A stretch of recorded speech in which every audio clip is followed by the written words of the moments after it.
আসসালামু আলাইকুম প্রিয় দর্শক। মঞ্চের আলোচনায় আজকে আমাদের অতিথি হিসেবে আছেন।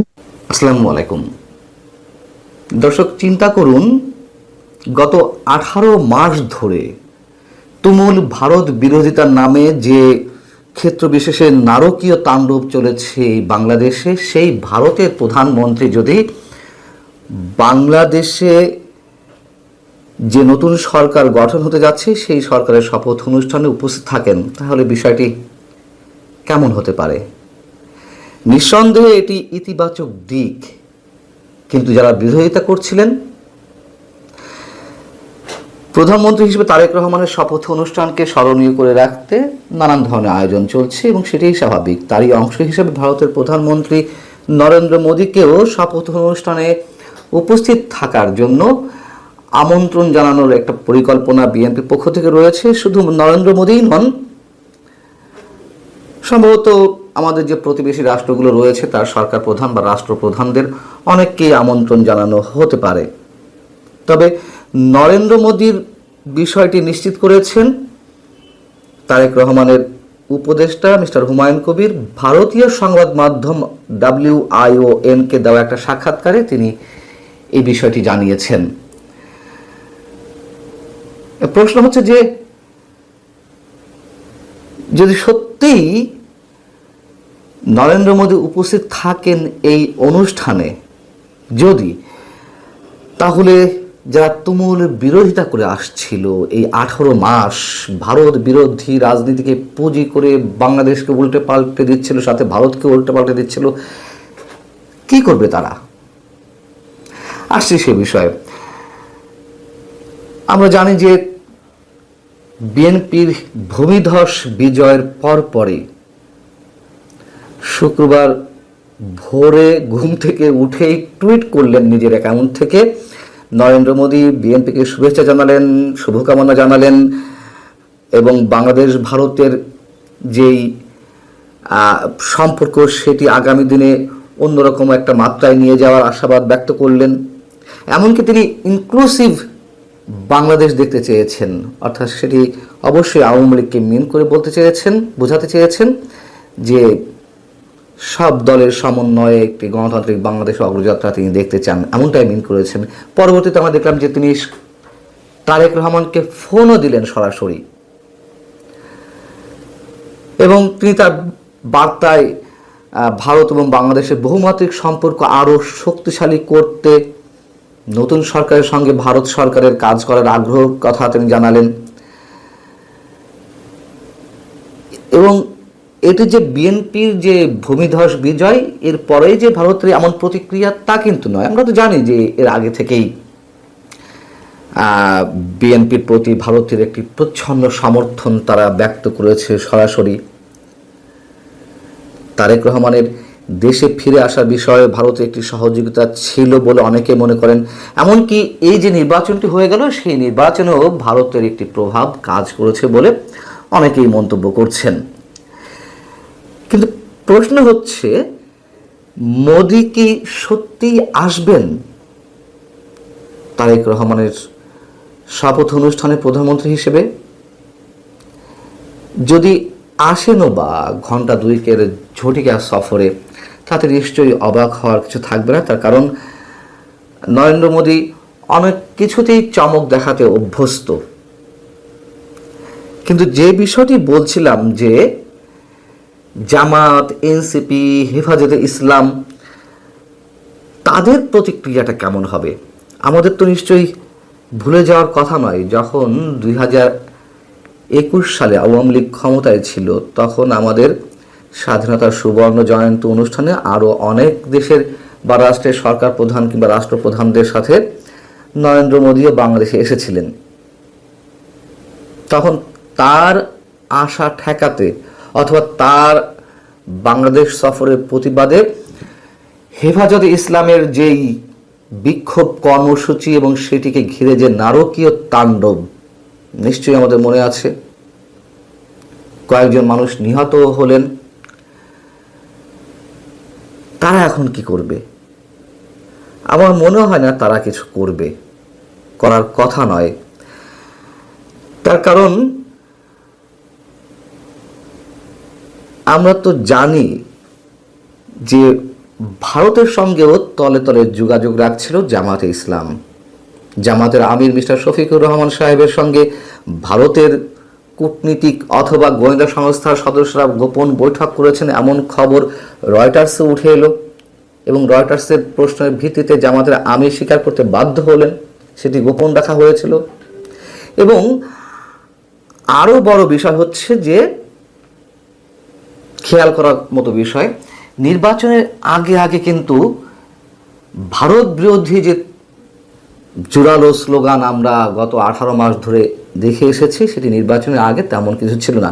এবং এ কথাও সত্য, আমি নিশ্চিত, সেটি হেফাজতে ইসলাম হোক, জামায়াতে ইসলাম হোক অথবা এনসিপি হোক, তাদের কাউকে যদি ভারত নিশ্চয়তা দেয় যে আমরা তোমাদের ক্ষমতায় এনে দিচ্ছি, আমি বিতর্কের জায়গা থেকে বলছি, যদি এই ধরনের কোনো নিশ্চয়তা দেয়, দেখবেন তসবিহ হাতে অনেকে নরেন্দ্র মোদীর কিংবা ভারতের বন্দনা শুরু করে দিয়েছে। যদিও এটি আমাদের জন্য লজ্জার, কিন্তু আমরা তো দেখে আসছি। এখন বিএনপি নরেন্দ্র মোদীকে আমন্ত্রণ জানানোর পরিকল্পনা করেছে বা আমন্ত্রণ জানাবে, সেটি সম্পর্কে আমি নিশ্চয়ই এ ধরনের মন্তব্য করেছিলাম। বিএনপির পক্ষ থেকে যে বার্তাটি দেওয়ার চেষ্টা করা হচ্ছে, শুধু শপথ অনুষ্ঠানকে স্মরণীয় করে রাখার জন্যই যে প্রতিবেশী রাষ্ট্রগুলোর সরকার প্রধান বা রাষ্ট্রপ্রধান বা বিশেষ করে নরেন্দ্র মোদীকে আমন্ত্রণ জানানোর পরিকল্পনা করা হচ্ছে, সেখানে অন্য উদ্দেশ্য রয়েছে যে আঞ্চলিক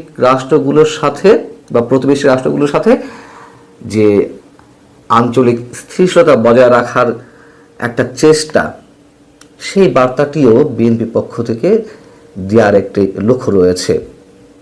WION এর প্রতিবেদনে যেটি বলা হচ্ছে তা হচ্ছে এরকম যে, নির্বাচনে বিএনপির বড় জয়ের পর এই উদ্যোগকে দুই দেশের মধ্যে চলমান উত্তেজনা কমানোর সম্ভাব্য পদক্ষেপ হিসেবে দেখা হচ্ছে। বিএনপি জাতীয় নির্বাচনের আগে থেকেই ভারতের সঙ্গে সম্পর্ক করার একটা চেষ্টা করছিল, এটাও সত্য কথা, আমরা জানি। কিন্তু এই হেফাজতে ইসলাম, জামাতে ইসলাম বা এনসিপির যে রাজনৈতিক পুঁজি, তুমুল ভারত বিরোধিতা, সেখান থেকে আসলে বিএনপি প্রকাশ্যে এমন কিছু মন্তব্য করেনি যার মাধ্যমে মানে কেউ এই ধরনের জিগির তুলতে পারে যে বিএনপিও ভারতের পূজা করছে কিংবা ভারতের দাসত্ব করছে। আসলে পূজা করা বা দাসত্ব করার কিছু এখানে তো নেই। আমাদেরকে প্রতিবেশী রাষ্ট্রগুলোর সঙ্গে সম্পর্ক রাখতে হবে এবং ভারত নিঃসন্দেহে বৃহৎ প্রতিবেশী রাষ্ট্র, শক্তিধর প্রতিবেশী রাষ্ট্র, তার সঙ্গে তো সম্পর্ক আমাদের রাখতে হবে এবং ভারতকেও নিঃসন্দেহে আমাদের সঙ্গে ভালো সম্পর্ক রাখতে হবে অকৃত্রিম বন্ধু হিসেবে। তো জামাত, এনসিপি এবং হেফাজত ইসলামের মতন এই যে ধর্মাশ্রয়ী রাজনৈতিক দল, যাদের সাথে পাকিস্তানের সখ্যতা আবার অন্যরকম, ভারতের সঙ্গে সখ্যতা রাখা যাবে না, কিন্তু পাকিস্তানের সঙ্গে তহর মহরম সম্পর্ক রাখা যাবে, উষ্ণ সম্পর্ক রাখা যাবে, ভাই হিসেবে ট্রিট করা যাবে, তাতে কোনো সমস্যা নেই। তো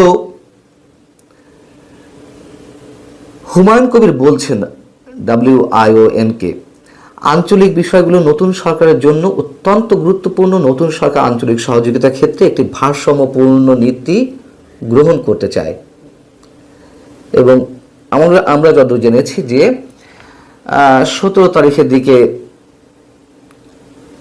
নতুন নির্বাচিত সংসদ সদস্যদের শপথ অনুষ্ঠান হতে পারে বা তারও আগে হতে পারে এবং তার পরপরই নিঃসন্দেহে সরকার গঠন হবে। তারেক রহমান প্রধানমন্ত্রী হিসেবে শপথ গ্রহণ করবেন। 14 তারিখ চলে গেল, সেই হিসেবে সময় খুবই কম। তো এর মধ্যেও যথাসাধ্য চেষ্টা করা হচ্ছে নরেন্দ্র মোদীকে আমন্ত্রণ জানানোর এবং তিনি যাতে আসেন সেই ব্যবস্থা নেয়ার।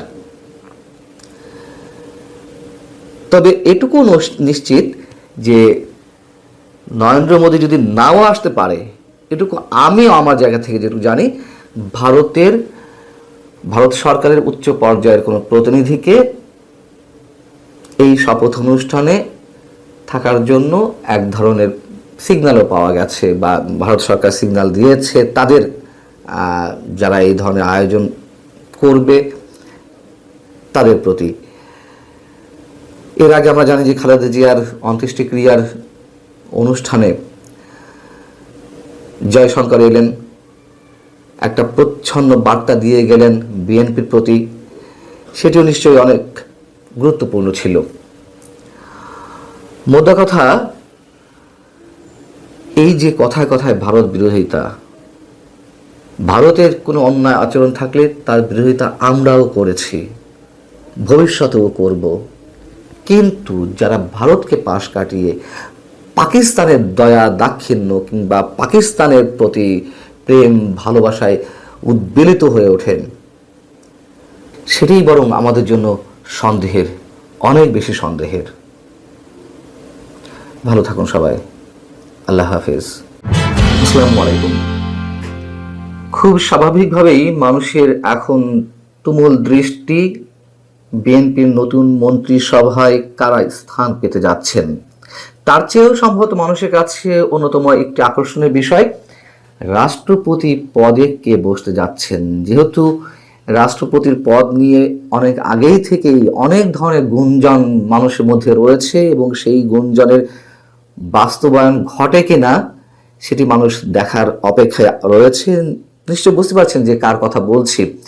আগে একটু মন্ত্রী পরিষদ নিয়ে বলি। নতুন মন্ত্রিসভায় একটা চমক থাকতে পারে বলে শোনা যাচ্ছে, যদিও এই চমকের কথা আমরা বিভিন্ন মন্ত্রিসভা গঠনের আগে শুনে থাকি, শেষমেশ মানুষ হতাশ হয়। তবে নিঃসন্দেহে বিএনপি যে ল্যান্ডস্লাইড বিজয় অর্জন করেছে, সেক্ষেত্রে তারেক রহমানকে অনেক হিসেব নিকেশ করেই পথ চলতে হবে এবং মানুষের ধারণা তিনি নিজেকে আমূল বদলে ফেলেছেন, বিচক্ষণতার পরিচয় বা দূরদর্শিতার পরিচয় তিনি দিবেন, এমনটাই মনে করা হচ্ছে দলের মধ্য থেকেও।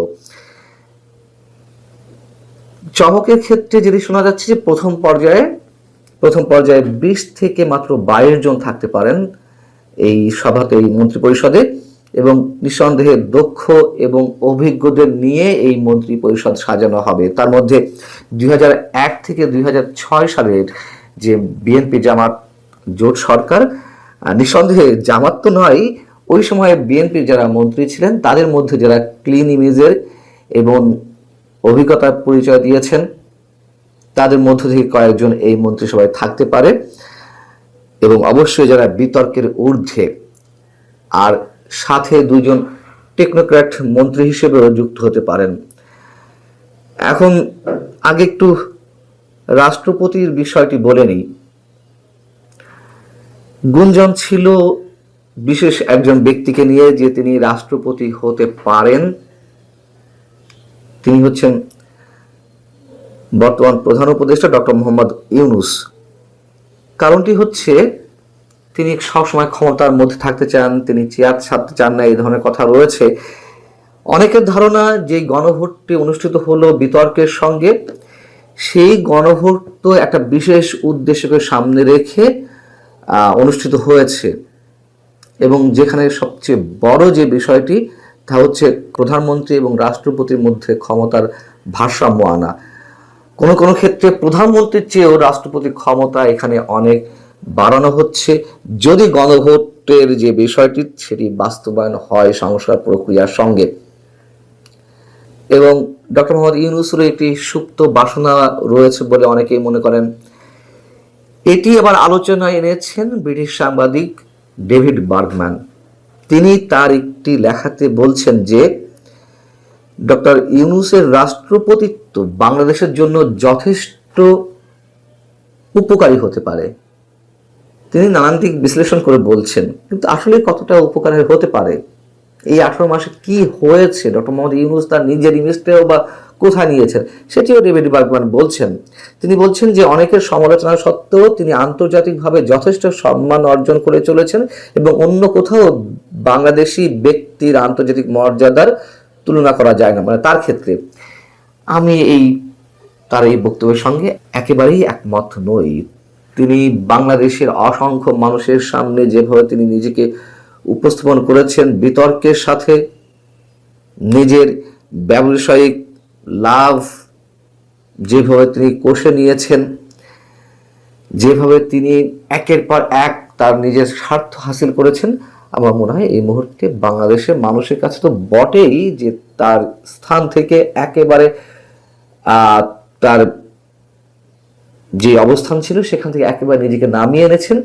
আর আন্তর্জাতিকভাবেও তার ভাবমূর্তি এই মুহূর্তে কতটা তা আমরা নিশ্চয়ই অনেক বেশি জানি।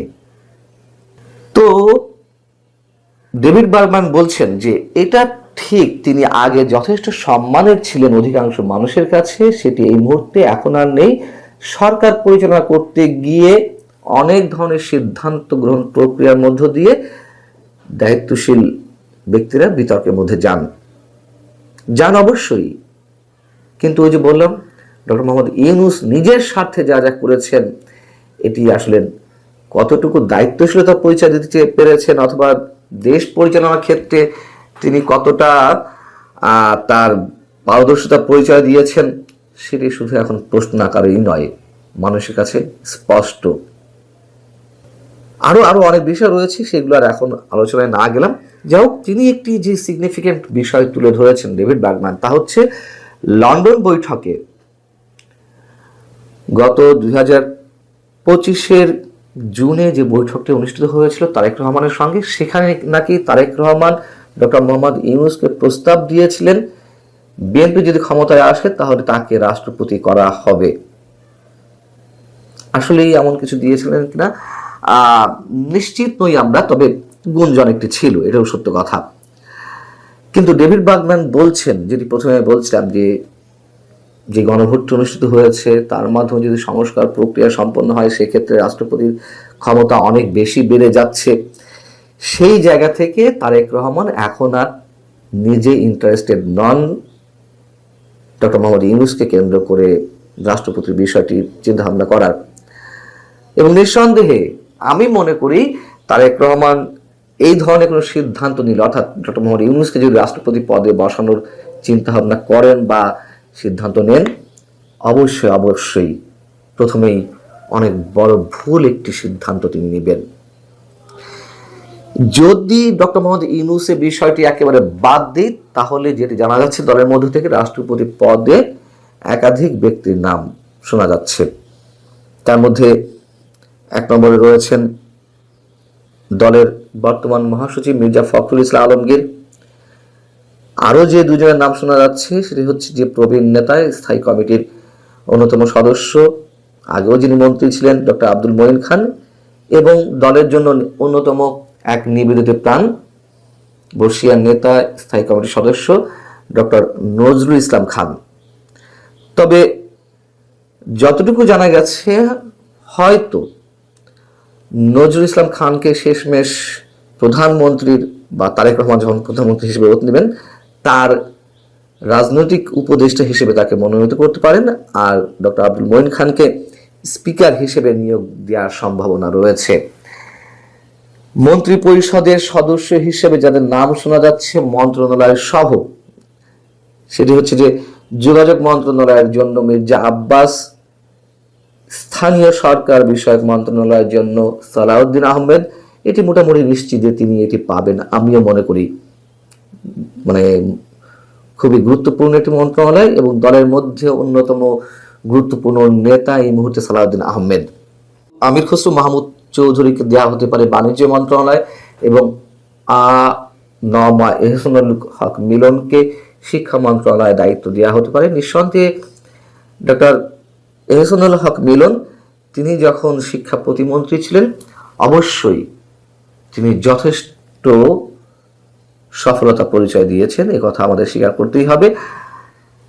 যে বিষয়টি নিয়ে আমি একটু আবেগে উদ্বেলিত, মুক্তিযুদ্ধের বিষয়ে যিনি আপোষহীন, মুক্তিযুদ্ধের চেতনা বিষয়ে অ্যাডভোকেট ফজলুর রহমান, মুক্তিযোদ্ধা অ্যাডভোকেট ফজলুর রহমানকেও মন্ত্রী পরিষদে নেওয়া হতে পারে। একই সঙ্গে খালেদা জিয়ার ব্যক্তিগত চিকিৎসক হিসেবে যিনি দীর্ঘদিন দায়িত্ব পালন করেছেন AZM জাহিদ হোসেনকেও মন্ত্রী পরিষদে নেওয়া হতে পারে। গয়েশ্বরচন্দ্র রায়, ইকবাল হাসান মাহমুদ টুকুর নামও শোনা যাচ্ছে। পাশাপাশি তথ্য এবং সম্প্রচার মন্ত্রণালয়ের দায়িত্ব পেতে পারেন রুহুল কবির রিজভী, আর একজন নিবেদিত প্রাণ বিএনপির। জনপ্রশাসন মন্ত্রণালয়ে ইসমাইল জবিউল্লাহ টেকনোক্র্যাট মন্ত্রী হিসেবে তিনি যুক্ত হতে পারেন। তারেক রহমানের পররাষ্ট্র বিষয়ক উপদেষ্টা হুমায়ুন কবির, তিনি পররাষ্ট্র প্রতিমন্ত্রী হিসেবে শপথ নিতে পারেন টেকনোক্র্যাট মন্ত্রিত্বের জায়গায়।